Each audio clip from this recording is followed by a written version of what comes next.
everybody, Backyard Bullion here. Welcome to episode 151 of In Focus Friday, the show where we take a good close look at cool things made out of silver and gold. Now, last week we did a live stream special to celebrate 150 consecutive weekly episodes.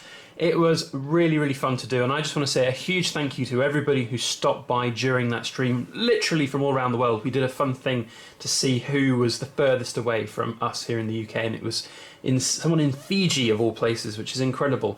And it was actually the most successful live stream that we've ever done, so a huge thank you to everybody out there for stopping by. If you've not checked it out, there's a link down in the description below.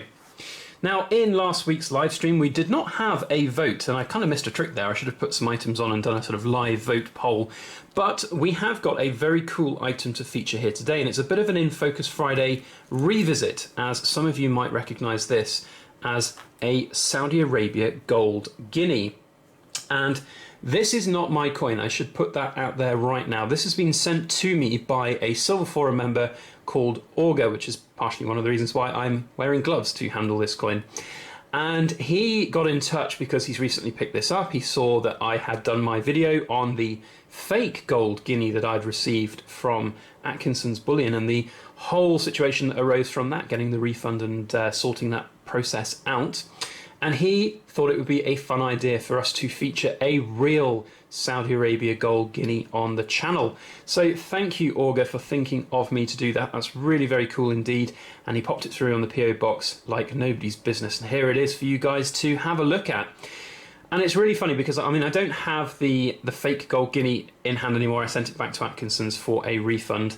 But when you see this one, and what I'll do in fact is I'll flash up right now a still image from that fake gold guinea.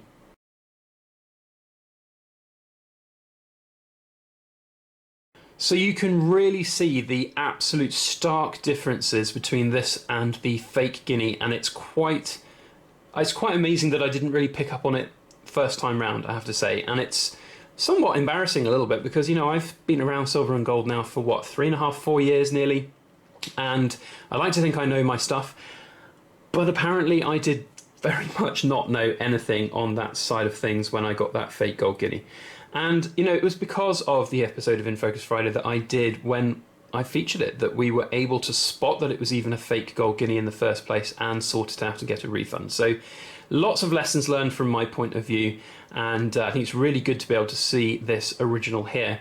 And that's, I think, a really important point to pick up on. So we'll talk about this coin in a few moments, but there's a really important point which I want to pick up on here is that when you are buying your gold and silver coins from wherever it may be, dealers, secondhand market, Silver Forum, eBay, you know, Craigslist or whatever it might be, make sure that you are checking your stuff thoroughly. Even if it's just generic stuff, make sure that it's real. Another situation that I found the other day was in my big melting pot bag of coins that I purchased. I found one coin which was actually a 90% coin, 90% silver, not pure. Fortunately, I check everything before I chop them up and put them in the melting pots, because obviously I have to kind of have, you know, things at a certain level. I have to have them at 999 silver for assay testing. So, you know, it's really worthwhile doing that. And you know, this batch of silver coins that came through was one of about 100 that I bought, so it was not possible to go through and spot check every single one, but I managed to find that one just in time, as we did with the gold guinea. And one of the best ways to be able to do that is to get your hands on genuine stuff, and then you will learn. I mean, it's really important for me now that I know what a Saudi Arabia Gold Guinea looks like. I know what it should look like, and I know what it should not look like. I'm also aware that there are lots of jewelers' reproduction ones out there. So there's a lot that I have learned from this whole process. So whilst it was a bit of a negative experience, it's actually got a bit of a silver lining, or I should say a gold lining, because it's a gold coin, in that we have now learnt a lot about these, and we can actually spot the replicas quite quickly and easily, because these are arguably one of the most beautiful coins out there that I've seen. I really love this design. It just looks fantastic. I love the deep rim that's around the edge. I love the circular dotted ring as well. It's just very attractive, and it's got that lure and allure of that kind of, you know, Middle Eastern. I know there's some negativity out there about Saudi Arabia as a country and all of their you know, their sort of human rights side of things. And I don't really want to get into a political argument about that. And I know there will be some people who, regardless of me saying that, will mention Saudi Arabia's record and history there. But one thing is for sure, they do make pretty coins, and that is... And, you know, they've got a huge gold history. They've been making gold and being a massive gold producer for the last 3,000 plus years. And, you know, they're well known for their oil, but they're also incredibly well known for their gold. And this is a prime example of that.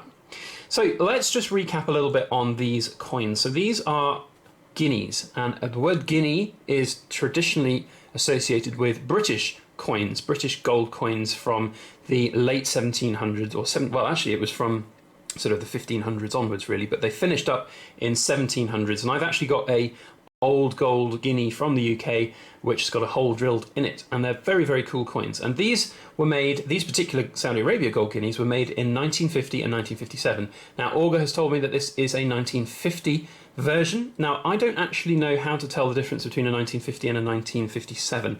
Well, actually I think I know, but I don't know what the difference is. So at the bottom of this circle, let me just grab something to point. So at the bottom of this circle here, just there's these here, which are apparently the Arabic numerals for the year date. So I believe this is a 1950, but do correct me if that is wrong. Now they were produced by two different mints in those different years, which is interesting. One of them was in, I think it was Mumbai, and then the other one was in actually Saudi Arabia itself. And I think the 57 was in Saudi Arabia. I could be wrong on that.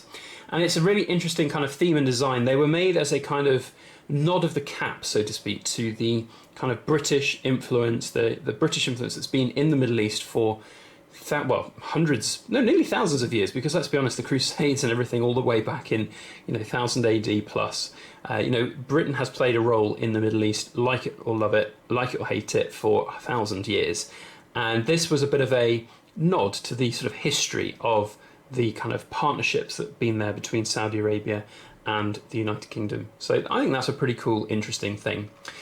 Now, in terms of their weight and fineness, the gold guineas here are 22 karat gold, so 91.67 gold fineness. They weigh the same as a sovereign in the UK, so 7.98 grams gross, which gives them a troy ounceage of 0.2354, which is fantastic. It's got a face value of 40 reals, even though it says one here. So this is referring to the one guinea, but the one guinea has a face value of 40 reals. So theoretically, this is a legal tender coin.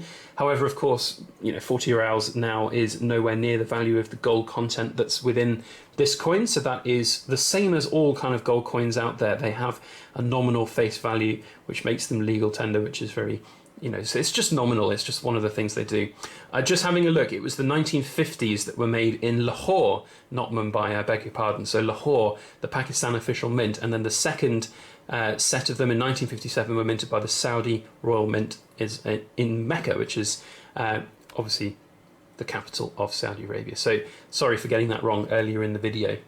So very, very cool coin. Thank you, Orga, for bringing or sending this over to us to feature here. And I hope that you guys out there who have seen both the fake and the real gold guinea have learned something like I have from this. And if you are interested in picking them up, please make sure that you're very careful about where you pick them up from. And when you do pick them up, make sure you test them and just check them to make sure they are genuine, because there are a lot of those jewelers' replicas out there, and I fell victim for it, and so did Atkinson's Bullion in a certain way. They didn't necessarily sell it as a fake, but it was certainly mislabeled on their website, and when I purchased it I thought I was getting something else.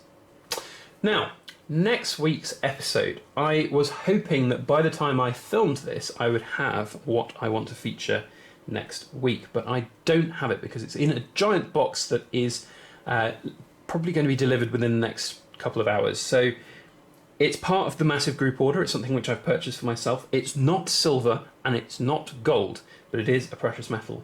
So let me know down in the comment section your best guess of what we are going to be featuring next week, and if you get it right, we will pin your comment and give you a metaphorical cookie as a well done. So have a guess down below what you think we're going to be featuring next week. I'll give you one last clue. It's big, it's heavy, and it's very, very cool. and it's something which I have wanted to get for a while. It's something that I tried to get something equivalent of a while back, but that did not go quite so well. So I think that's some clues which might, for the astute of you out there, might give you an idea of what we're featuring next week. But I will see you next time, and if you want to see that video, you know what to do. Hit the subscribe button. And if you enjoyed today's video, please make sure you hit a thumbs up on it, because it really does help share all of this video through the YouTube algorithm and get it out there for everybody else to see. Otherwise, thank you for watching. Huge unboxing coming on Sunday and possibly a live stream tomorrow, so make sure you stick by and we'll see you on the next one. Thanks for watching, and please make sure that you like, share, comment and subscribe for more.